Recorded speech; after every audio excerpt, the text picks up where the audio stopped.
All right. So July 7th, 2002, we are standing on the midden on which Building 3 was built. And what we can see now, we only have the walls now, the outside walls and the plasters on the walls. And what we can see is the very first features that were built on the midden. So the situation when they started building the house was probably similar to what we see now. We're not completely sure about the falling down and of the terrain, but we can say that it must have been similar. So the first features that were built is this bench that was put directly on the midden. It was the entry bench, this one, that was also put directly on the midden. It was a hearth or an oven, our feature 778, that was built right on top of this midden deposit, and we can see that the midden was scorched by it. And it was another oven here in the corner, our features 1011, which was put directly on the midden, and we can see what is left now after the excavation of that feature is just the strongest,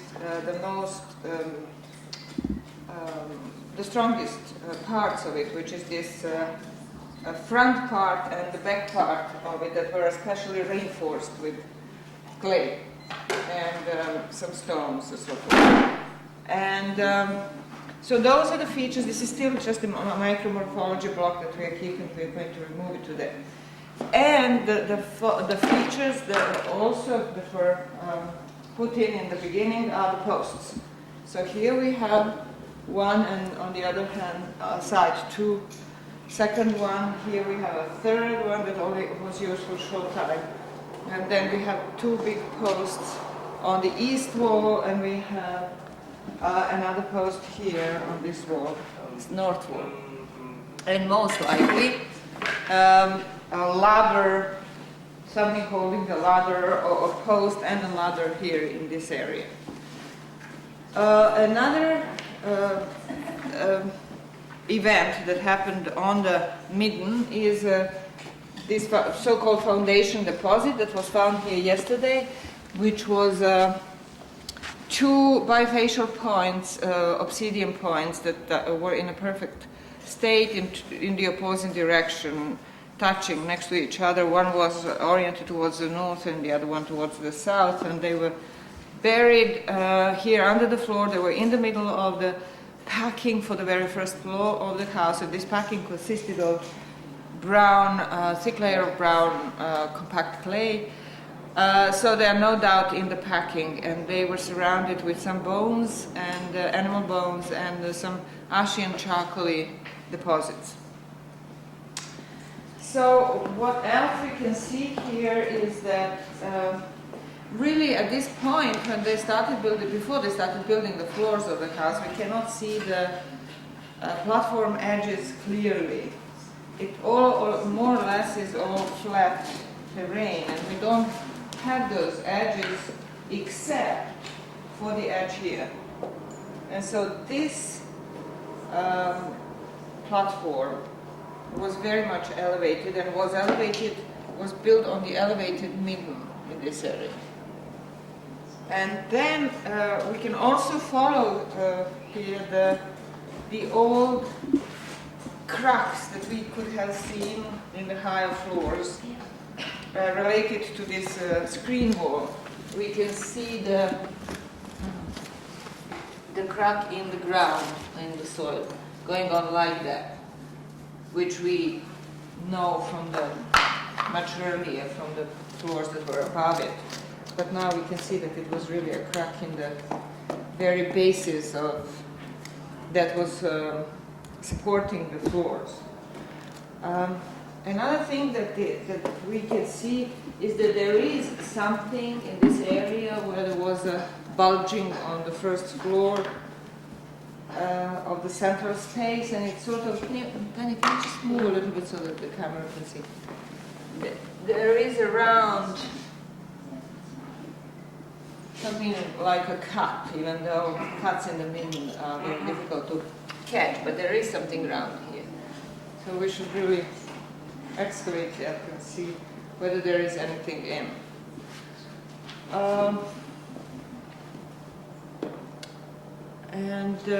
Yeah, so that's that. That's the midden situation. Otherwise, the midden does not seem weird in any sense. It seems like a normal midden. There is something here, though. Burnt remains of plaster with large pieces of in situ burned wood. Yeah, so as I was saying, the midden looks just regular black midden with some pieces of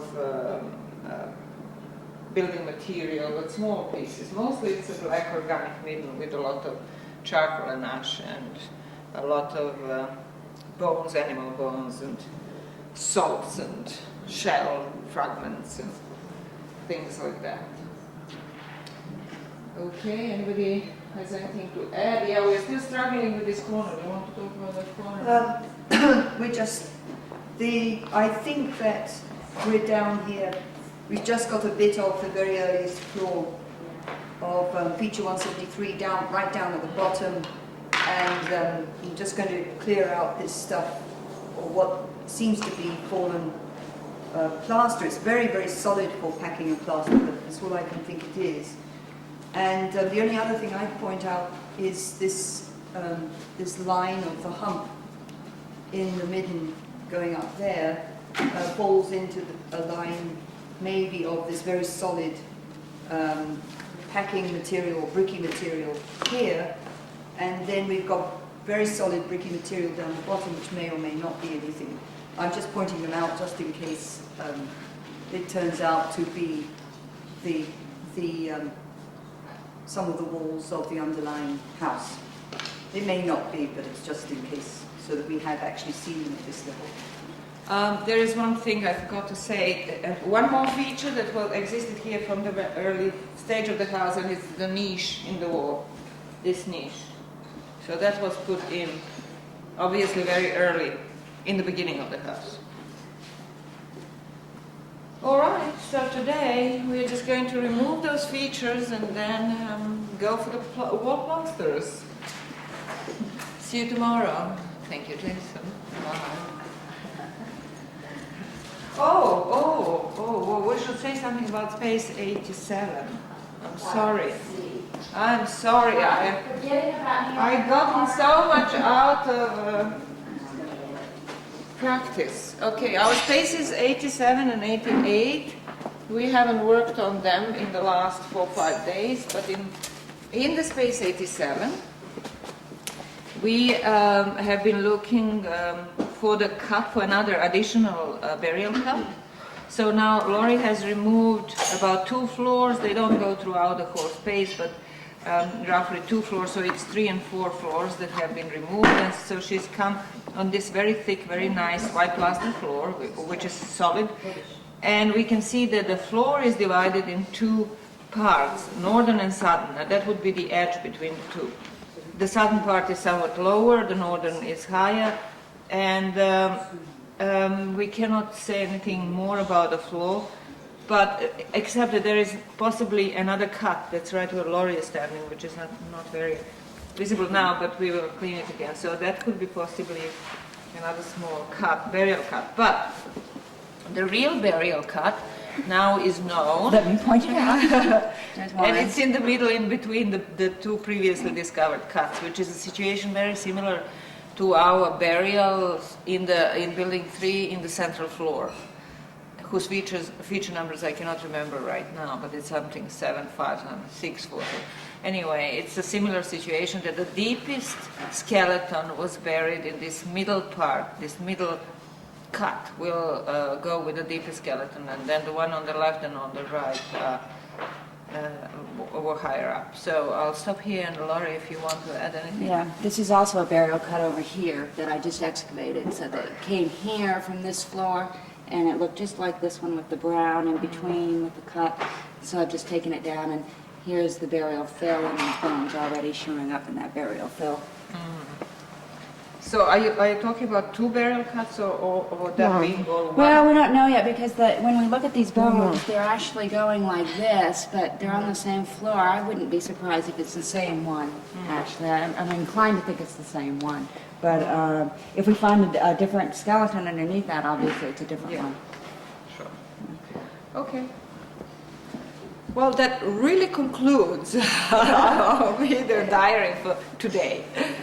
Bye, Jason. Stop staring at me. So, Amira, in answer, while you're here, what I'm going to do is I'm going to see this hasn't slowed down a little bit more than when I was going to reach out.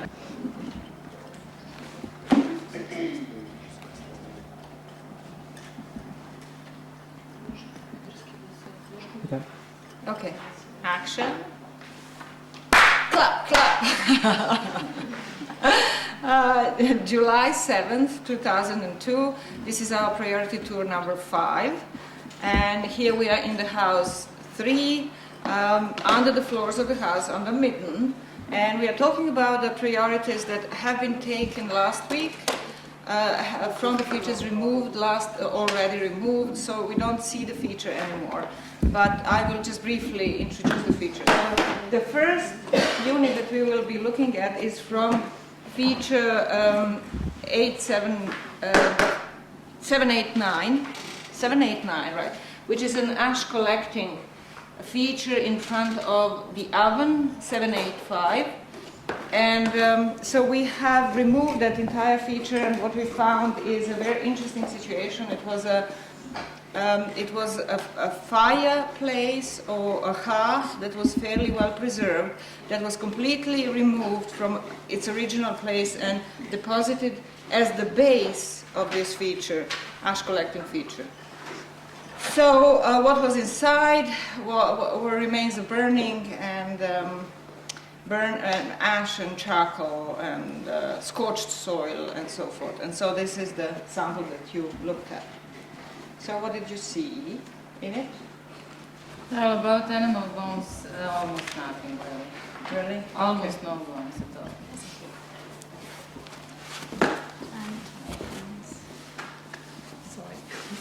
And how about obsidian? Nothing at all. Nothing at all. Okay, so it was fairly clean deposit. Okay. Plants? Sample has a low density, but plant remains are very diverse. There, most wood. There is many wheat grains whole in good conditions, and also in 1 millimeter size there is lots of cereal fragments. There is no chaff, even 1 pieces. This is interesting because we usually found at least 1 piece of chaff with the cereals, but there is no chaff there. And there's many almond shells, big pieces, lots of almond shells, and 2 pieces of probably almond nuts. And I can say this sample has more food remains, except a little bit wood, such as cereal, pulse, and nuts. But almond shells you don't find very often, or do you? What context do you find them in? Various contexts? This will actually be found from the almond nuts of Quinlan. And interestingly, in the same corner we had a niche in earlier phase, in our phase 4, I think it was, up here, that was full of nuts. So it seems that all the features that are in this corner had something to do with nuts. This is a nut corner. It's a fruit and nut corner. Fruit and nut corner. Yeah, there is something there about that whole area that you produce so much nuts. Okay. So, what of our next priority was this fireplace here, right? Which is our oven 778, early phase of the oven, which was built directly on the midden, and we can see that the midden is also scorched from it, so that's the earliest oven in the house. As also there is another early at the same built at the same phase oven in the southwest corner. So the first floor of the oven 778. What? 8501. Okay. And sample was very tiny, and sample has a low density. There is no bigger than 1 millimeter remains, just 1 millimeter, 0.5 millimeter. Just 2 pieces of parenchyma and 1 white seed. That's it. So nothing interesting. And One burnt bithynial percone. meaning what? Those snail Snails. things, yes. Just one and no mammal bones at all. Okay. Not surprising. And no obsidian. Okay. Very good. The rim of fire installation is 8504. Okay, so that's the rim of the same Yes. fire installation. Okay. This sample has also low density and mostly wood. The remains are in poor conditions and very fragmented. There is some cereal and a few chaff and white seed, and not bigger than 2 millimeter. So nothing special again. Bone, Almost nothing. nothing. Obsidian, nothing. Nothing. Very good. Okay, that was easy. This is a good priority. Nothing, nothing. And second floor, 8507.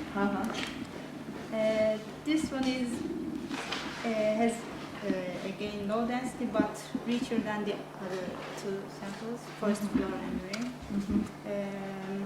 Mostly wood, lots of cereal fragments in dead conditions, some chaff and parenchyma. There is many variety of wild seeds such as ramex, quinopods, marshy plants.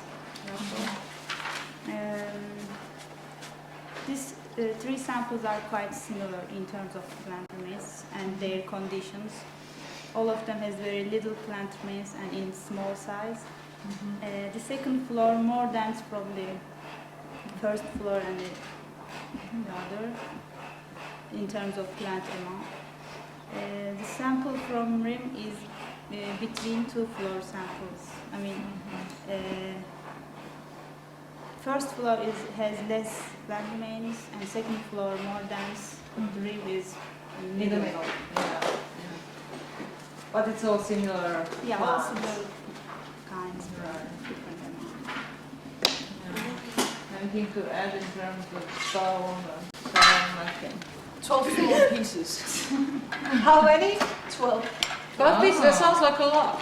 But what's their size? Like the tiny little flakes. Yeah, tiny flakes, mostly from 1 to 2 millimeter fractions. Which is that typical for typical deposits to have those tiny flakes inside the house, or is it? It is quite common for all the fire installations. Oh, okay. Did we have any other units from around the oven? No. Okay. So what we will make, while we are still in this space, we will make another priority and we will see how to go about it in terms of whether we want to record it up here when the time comes or do it down in the lab. But we would like you to look at the fire installation, this one here. We removed its floors, and by the looks of it you might not have a very interesting sample, but still you should probably look at it, especially to see if there are more nuts and fruits. And Slobo, you have to give us the unit number of this that we want to I prioritize. think it was 8563, I'm not sure. 8563, Yeah. but we can check. We'll check. And another priority should be sample. It is 63. And a sample from this unit here, which is, what is that unit? Your unit. 8572, this one. 8572. And 8571 is from here. No, we don't want that. We just want 8572, sample number 3. We want you to look at sample number 3 because it's ashy material that comes from the very bottom of the post hole. And we have 2 other instances where we have such ashy material associated with features like that. And here at the bottom of this feature that doesn't exist anymore, our feature 792, which was a bench, the very bottom of it was this concentration of ash. And then another instance is the foundation deposit that we had here, 2 bifacial obsidian coins right here in the entry area that were also associated with this same kind of ash. So we just want you to look at that stuff and see whether there is anything special in it, if you can tell. And because it seems that there is a deliberate deposition of ash at the very beginning of all of these important features. But on the other hand, it could be just a typical midden situation because this is the boundary between the midden and these features. But it seems like there are a layer of concentrated ash in them, the features. Okay, so do you want anything prioritized that we sent? No, they don't. It's just the one, unit 8572, what's the number? No, one was, Tanya's was 8572, it's the postcode. What are these? No, I was just, we don't have samples from that, so I was just saying for the record that this is the association that we have found, but we're giving you one sample to analyze. Okay, so let's go now talk about space 88, and that's it.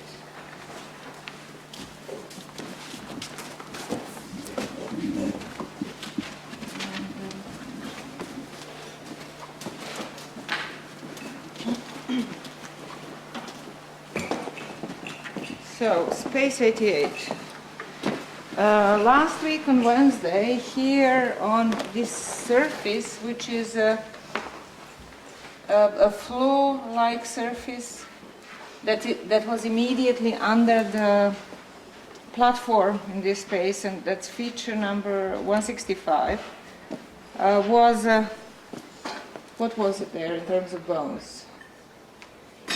That feature is, that is northern part of space 88. Right. So Well, that is a small unit.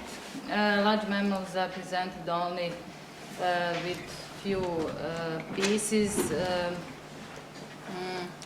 What is interesting is that that unit is looking somehow redeposited. I mean, fragments found there are of various weathering stage, of various color, and various element distribution. So everything speaks to redeposited material. There are comparably a lot of digested pieces of bones, which points to dog presence or redeposited material. Why I think it is rather interesting is that below that unit and above that unit we have a totally different situation. In fact, we have something like rather well-defined activity area, and above that we have that unit. We shall speak about it with the bones deposited there in purpose, in situ, and so on. yeah, I was. So how comes that this unit shows something like redeposition, dog presence, or something like that? That is the question maybe for excavators. Yeah, I wanted you to say first what were those big bones that were found here, because we decided, the reason that we decided to make this unit priority is that we had a couple of very large bones, which Okay, let me tell you about that. There were pig and sheep remains, and pig remains are presented by a lower jaw of a female, This lower jaw was first fractured for marrow extraction, and it was roasted then, and there are clear evidences of this roasting because anterior part of that lower jaw with teeth is burnt. Teeth are burnt. That is about pig, and then sheep remains are coming. What is, I think we could rather say with certainty that they are coming from 3 pieces of sheep meat, because there are vertebrae, and there are 3 neck vertebrae, and they are in line, but they are not in an anatomical line. First one is separated, and that is the first neck vertebra, and then there are 2 related neck vertebrae, but there is a gap between them. And neck vertebrae show coloration, reddish, pale reddish coloration, which is not certain proof of fire influence, but possible. And then at top of on those bones there were 2 back vertebrae, and they were found together with 2 left and 2 right ribs. And the second one of those 2 is burnt. But the possibility is quite clear that this was part of a parcel of meat, because these ribs were connected to those vertebrae, and they wouldn't be if the meat was eaten. But this was just the last part that you're talking about, the last Yes, vertebra with yes, the ribs. yes. But the fact that there are 3 different parts to it that But were... probably they were, all of 3 were roasted, cooked or roasted, because we have coloration on the first one too, and probably on the second, and on this third it is certain. And we have that articulation speaking that it was not thrown in. eaten and something like that, but that we have meat pieces. And there are cuts on the rib fragments which show how that meat parcel was cut. So you think they were put in with meat on, Yes, on the bone? yes. But yes. they come from different animals? No, they come from the same animal, but they are different pieces of meat. But they are, but the fact that they are not in an anatomical position means that First neck vertebra is separate, then the other second meat piece is out of 2 neck vertebrae connected, and the third one is made out of 2 back vertebrae. so they are all deliberately placed. It's not accidental. We should suppose that. Yeah. So they're deliberately Wow. placed, and then. Then there is another thing which comes from another unit, I think from this part, southern part of the space. And there is... Excuse me. Let's just finish this so that we have it all together. Disconnect. In relation to these bones that Vesna was just talking about, we had a sort of a necklace or a group of marine shells that were truncated and formed in a bead-like shell pieces that were most likely parts of a necklace, and we had 37 of those. And in the same group we had 1 stone bead, which was a fairly large sized stone bead. It was about 1 centimeter long and almost 1 centimeter wide, unusual shape, and it was a reddish pinkish stone, possibly carnelian, right, Ruth? She doesn't listen. Yes. So that's a very interesting group, and obviously, and the shells were on top of this meat in one group, on top of the bones, and it looks as though it was put like a necklace around it, and then, yeah, okay. And something else which is maybe interesting for general discussion, not only for that spot, is that in that space, in addition to that female pig lower jaw, phalanx is found, which is coming from fetal or neonat animal. And in that space there, 89, we also had one roasted female pig lower jaw, and we also had one fetal or neonat pig phalanx, and there was again one first neck vertebra of very young pig. So there is a possibility that people hunted pregnant pig females, and that is an interesting option and rather rare. It points to somewhat peculiar strategy because when people are hunting wild animals, they can have a strategy and then they avoid to hunt pregnant females. But it's also easier to hunt a pregnant female because it's slower in movement and...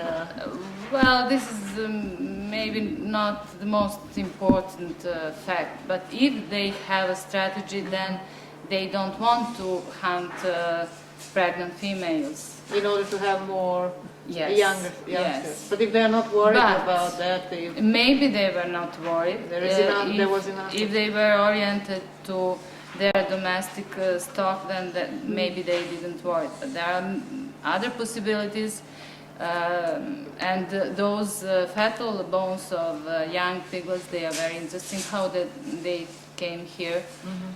Maybe they were, maybe they killed the female and they bring the pets home and something like that. Or maybe they herded the wild pig. Or maybe they were somewhere on the beginning of experimenting towards domestication, thinking about it and something like that. So that is just, how to say, for general discussion that there is maybe something happening also about pigs. But also for general discussion, it's very interesting that in these two spaces, 89 and 88, we have the same combination of lower jaw that's partially burned and neonate phalange, and that's really... Yes, and the pattern of treatment of those lower jaws is exactly the same. They were broken in their posterior part for marrow extraction, and anterior part is shows roasting traces, so they are exactly the same. We just have to make sure that that is not the case with every other wild pig Or jaw. that it is. Or that it is. If it is the case with each one, then there's nothing special about it. Except that we know more about how they were consuming these animals, but in terms of deliberate deposition, it doesn't tell us anything. Okay, did you have any interesting plant remains from this hole? We didn't know it was quite. Oh, you didn't know? Oh, yes, that is yes, I'm sorry. Yes, that's right. This was... We can look at it later if you like. Yeah. What's that's the unit number? 8505, 8506, and 8518. We know about this. You know about that. Yeah, just 8505. But how about the southern part? Well, young pig, fetal pig phalanx was from there. Okay. So we basically covered all the priorities that we've had, right? For We today. didn't talk about the plant remains. A plant remains if And this... 8518 and 8506. See, 8506 was... Oh, that was from space 89. No, this was No. 8506. We had two units. One is from northern part and the other from southern part of the space because they were somehow different. It was actually the northern and southern part of the southern part. So it was really the central central Yeah. and the south. And the reason we decided to take that as a priority, to declare it as a priority, is that we had such a number of thin layers of living deposits on floor surfaces, and they were all so compacted and difficult to distinguish. So we just took a bunch of them out together. Okay. they weren't very exciting mechanically. They're pretty much identical, and they both have a moderate density with wood and low density without, so the majority of the sample is wood in both of them, and they both have some cereal and some chaff in poor conditions, as well as a little bit of wild seeds, the more common variety, Scirpus, Chenopodium, carex, and a little bit of parenchyma from tubers, probably, and a little bit of herbaceous material, and that's about it. The only thing that was stood out was in 8506, which was the more central part. It had a little bit of quite a bit of almond shell again. That's about. That's quite it. And then did you say you also looked at the substance? Yeah, and the two, I mean, the same basically. Yeah, the same situation. Right, so that's it. Did you have any flint from obsidian? But I think it's quite ordinary for the fills just above the floor. So that actually fits the picture. Okay. Well, this concludes our 5th priority unit session. And thanks to everybody, and see you next time. Tune in. Bye-bye.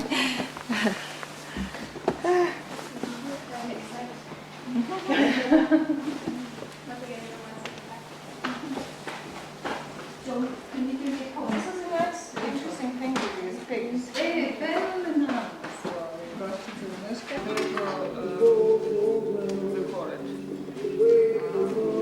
Extended ribs. Yeah, very content. This was like a little edge. And like that.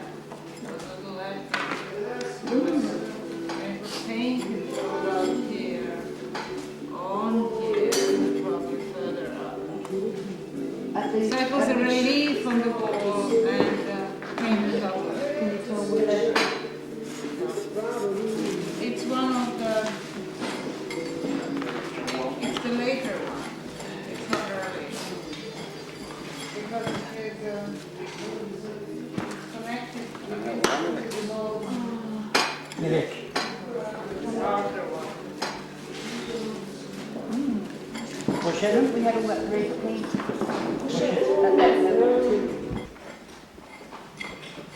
Okay. Action. July 7, 2002. We are recording the wall plasters, and now we are looking at the east wall plaster, and especially at the east wall plaster that was above the platform 170 that I'm sitting on. The platform was going straight from this post in the south to the post in the north. That was the extent of the platform. And then the bit of the wall and wall plaster above it was treated in a special way, different from the rest of the plaster on the same walls. First of all, there was a relief that went from this, most likely from the post, like that, and then all the way to here, and like that. And on this end, we can see the remains of that relief. We see here a series of plaster layers, and we have a plaster thing. July 7, 2002, we are removing the wall plasters and we are recording them. And right now we are going to talk about the wall plaster on the east wall, and especially the section that was above the platform 170, on which was right here where I'm standing now. The extent of the platform was in the south from the post that was in this post hole, and to the north to the post in the other post hole, and so it then extended this way towards the center. So the wall plaster that I'm going to be talking about is this one right above, and it is treated somewhat differently from the rest of the wall plaster on the same wall, in the sense that there was a relief element to this plaster, and there was also painting. It was painted, and it was painted in more than one plaster layers. We cannot completely follow all of this, but we have enough elements to be able to say that the relief was going right above the platform, and this is one end of it. And here we see a series of plaster layers, and then we have this the remains of a plastered relief, some form that we cannot understand right now. And then we see the plaster that goes from below the floor here, and then this is the latest one that we have on this wall. It goes up here. It's the same as this wall plaster, and it is somewhat later than this wall plaster, which then turns into a ledge and then goes like that. This wall plaster and that are the same, and this wall plaster down here is the same, and then it goes all the way up.